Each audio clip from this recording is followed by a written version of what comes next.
Quando falamos dos piratas, muitos costumam ter uma ideia caricata ou até simpática, produzida em geral pela mídia anglo-saxônica. Mas o que poucos conhecem é o terror que os piratas produziram nas costas brasileiras, em especial durante a União Ibérica. E no vídeo de hoje, vamos dissertar sobre os ataques ingleses que aterrorizaram o litoral brasileiro no século XVI e como os habitantes do Brasil se organizaram e resistiram bravamente a essas incursões. Mas antes de começar o vídeo, já deixa o dedo no like e se inscreva agora mesmo aqui no canal para não perder as novidades por aqui. A pirataria inglesa começou a ganhar a forma como é conhecida no início do século XVI.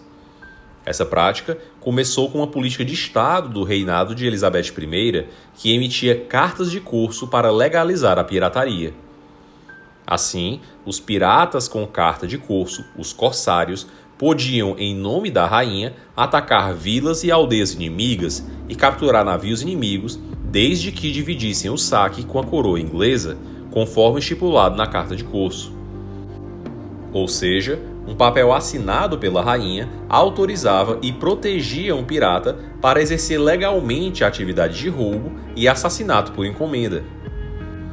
E a pirataria era uma prática estimulada pelo governo. Inclusive, personalidades como John Hawkes, Thomas Cavendish, Francis Drake, Henry Morgan e James Lancaster foram nomeados como cavaleiros na Inglaterra, conhecidos como Sir. E, nos ataques às populações de vilas e cidades na costa brasileira, estas eram quase sempre arrasadas. Isso porque cair nas mãos de piratas era um destino pior que ser capturado ou morrer em uma batalha. Os piratas, sem qualquer conduta moral e ética, estupravam, degolavam e torturavam sadicamente os habitantes das cidades. E o pior, cenas como de capturados serem jogados ao mar para alimento de tubarões não são apenas cenas de filme. Alexandre Exquemelin, um médico francês que viveu entre os piratas no Caribe, escreveu no seu livro Buccaneers of America sobre o pirata Henry Morgan, mais tarde Sir Henry Morgan, em um ataque que ele fez a Porto Belo em 1668. Narra Alexandre que eles pegaram alguns dos principais habitantes da cidade e, usando várias formas de tortura, incluindo amarrar cordas ao redor de suas cabeças e apertá-las até os olhos saírem de suas órbitas, forçaram-nos a revelar os segredos de suas riquezas. Também relatou Alexandre os terríveis atos de tortura contra religiosos, em especial freiras, quando eram aprisionadas por Morgan, em atos de puro sadismo. Também Francis Drake, ou melhor, Sir Francis Drake, considerado um dos heróis da Inglaterra, era extremamente violento, sobretudo quando encontrava pelo seu caminho navegadores espanhóis. Escreveu Pedro de Aguado na recompilação historial que o pirata Drake, tendo tomado prisioneiros no ataque, o submeteu a torturas desumanas, arrancando-lhes as unhas e aplicando-lhes ferro em brasa, para que revelassem a localização de seus tesouros escondidos. Inicialmente, os alvos prioritários dos ingleses eram os espanhóis, pois transportavam nas suas naus valiosas cargas de ouro e prata. Mas, como o fluxo não era contínuo e acontecia mais no final da primavera por causa das correntes marítimas, os piratas tinham que procurar outras fontes de rendimento nas outras épocas do ano. E claro, a grandeza do Brasil era extremamente atraente. Apesar do Brasil se tornar o inimigo oficial da Inglaterra só após a União Ibérica, antes mesmo disso, a Inglaterra já desrespeitava Portugal, literalmente invadindo os domínios portugueses. O primeiro corsário inglês que se saiba a navegar em águas brasileiras foi William Hawkins, um conhecido traficante de escravos, membro do parlamento e amigo de Henrique VIII. Entre 1530 e 1532, ele fez 3 lucrativas viagens ao Brasil, levando numa delas para Londres um cacique brasileiro para a exposição na corte inglesa. Seu filho, John Hawkes, mais tarde Sir John Hawkes, e seu neto Richard Hawkes seguiram a tradição e também fizeram vantajosas incursões no Brasil. Após essas viagens, o contato entre a Inglaterra e as terras brasileiras se intensificou, com diversos viajantes ingleses buscando oportunidades comerciais, incluindo o comércio legítimo e, claro, a pirataria. Esse comércio atingiu as regiões do Nordeste, principalmente Pernambuco e Bahia. Mas se a pirataria inglesa era com Portugal um mero furto, com o surgimento da União Ibérica, os ingleses passam a instaurar o terror nas cidades costeiras do Brasil. Como a Espanha filipina lutava em várias frentes em simultâneo, o Brasil e os territórios portugueses sob a administração filipina não eram tão bem cuidados como os demais territórios espanhóis. O Império Português, na verdade, já vinha em um declínio desde o reinado de Dom João III, e com a derrota da chamada Invencível Armada, que tinha muitos navios portugueses, a costa brasileira acabava ficando cada vez mais desprotegida. Mas, antes mesmo da famosa derrota, as tentativas de saque no Brasil já ocorriam. Por exemplo, na manhã de 16 de dezembro de 1583, o corsário Edward Fenton, depois de passar pela África do Sul, chegou ao estuário da Barra Grande, em Santos, com 200 homens, numa esquadra com um anal e 2 galeões de guerra. Fenton ancorou em Santos sob o pretexto de que precisava executar reparo nas suas embarcações. Mas, felizmente, naquela época havia um habitante inglês em Santos, o ferreiro John Whittle, genro do homem mais rico da cidade, José Adorno, que logo tentou apaziguar a situação, convidando o capitão inglês e seus imediatos, junto com Adorno e o colono João Raposo, para jantar. Nesse jantar, ficou então acordado que a população de Santos daria aos corsários tudo o que eles precisassem até que a reparação das embarcações estivesse finalizada. Mas, para a sorte dos habitantes brasileiros, enquanto os ingleses reparavam as suas naus, uma esquadra de navios espanhóis, liderada por André Regino, foi alertada sobre a presença dos corsários na capitania de São Vicente. A esquadra ibérica, então, chegou a Santos poucos dias depois, no dia 24 de janeiro de 1584, tendo se travado uma batalha naval diante da cidade, com um resultado favorável aos espanhóis. Fenton não teve outra alternativa a não ser fugir, aproveitando-se na escuridão. E o pirata perdeu ainda um anal para os espanhóis. Começava então uma série de ataques e pilhagens pelos corsários ingleses a serviço da coroa inglesa ao longo da costa brasileira. 3 anos após o ataque de Fenton, foi a vez de um novo ataque financiado pelo conde de Cumberland e perpetrado pelos corsários ingleses Robert Witherington e Christopher Lister, que tinham uma tripulação de mais de 200 piratas e que durante 6 semanas, de abril a junho de 1587, assolaram o Recôncavo Baiano com seus navios e tentaram saquear a capital do Brasil, Salvador.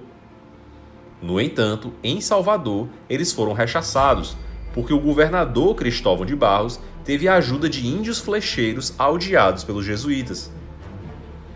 Em 1587, a população de Salvador era de cerca de 14 mil pessoas, sendo mais da metade índios convertidos ao cristianismo. José de Anchieta, que foi alvo dos corsários, mas conseguiu fugir, disse que agora, com a invasão da nau inglesa, os índios foram os primeiros que socorreram essa cidade de Salvador do flagelo. Mas o grande assalto inglês na costa brasileira ainda estava por vir. Em setembro de 1591, Sir Thomas Cavendish partiu em direção ao Brasil. Na manhã de 25 de dezembro de 1591, rezava-se a missa de Natal na Vila de Santos, na capitania de São Vicente, quando os ingleses, com 3 embarcações e 300 homens, atacaram a localidade.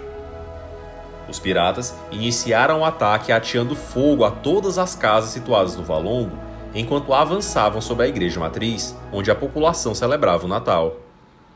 Enquanto aprisionavam dentro da igreja quem lá estava, prenderam os principais homens da vila, incluindo Brás Cubas, José Adorno, Jerônimo Leitão, entre outros como reféns. As mulheres foram estupradas e os homens que resistiram foram mortos.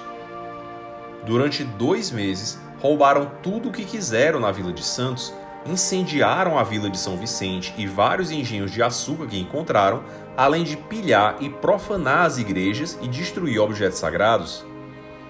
Os piratas, então, após todo o estrago, partiram de Santos, deixando para trás um rastro de destruição e rumando para o sul. Mas, como o ataque de Santos foi extremamente proveitoso, tendo os homens estuprado, saqueado, pilhado e se divertido, desejaram voltar novamente um ano depois para realizar mais um ataque. O que, no entanto, os piratas não sabiam é que dessa vez ia ser diferente, pois após o saque e destruição, a população de Santos já tinha tomado providências prevendo um novo ataque dos corsários. Os paulistas, na época são vicentinos, criaram posições defensivas e armazenavam munição e provimento para a defesa do local. Assim, o galeão de Cavendish ancorou em frente ao engenho de açúcar na intenção de obter comida e água. 3 capitães, acompanhados por 25 soldados, atacaram o engenho e ficaram por ali por 3 dias, até que numa manhã, os piratas que estavam no engenho foram atacados e massacrados pelo povo de Santos. E diante dessa derrota inesperada, o pirata inglês decidiu fugir para a ilha de São Sebastião para se organizar.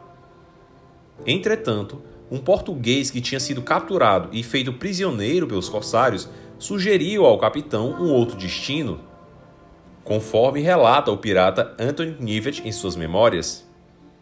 Vendo o nosso fracasso, o português contou-nos de uma vila chamada Espírito Santo. Disse-nos que poderíamos ir até a dita vila com nossos navios e que, sem nenhum risco, poderíamos assaltar muitos engenhos de açúcar e conseguir uma boa provisão de gado. Assim, desistiram de rumar para São Sebastião e decidiram ir em direção ao Espírito Santo. Ao chegar no Espírito Santo, no porto de Vitória, como o canal era menos profundo do que o português havia garantido, Thomas Cavendish o acusou de traição e, em seguida, sem nenhum julgamento, o mandou enforcar, o que foi feito imediatamente. Em seguida, os ingleses atacaram e 125 homens se lançaram para tomar a vila. Mas os soldados ingleses foram rapidamente eliminados de forma muito violenta. Isso porque os capixabas, sob a administração de Dona Luísa Grinalda, viúva do governador, tinham avistado os ingleses no dia anterior ao desembarque. Assim, com o apoio do cacique Jupi-Açu, os capixabas rapidamente começaram os esforços para se defender. Construíram rapidamente 2 fortins para combater os invasores e armazenaram toda a munição e flecha disponíveis.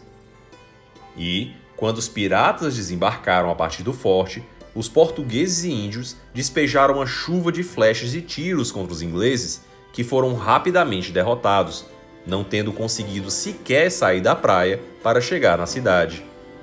O marinheiro Anthony Knivet, que após esse desastre foi abandonado por Cavendish, escreveu: em resumo, perdemos 80 homens naquele lugar, e dos 40 que voltaram, não havia um sequer sem uma ou 2 flechas em seu corpo, e muitos tinham até 5 ou 6.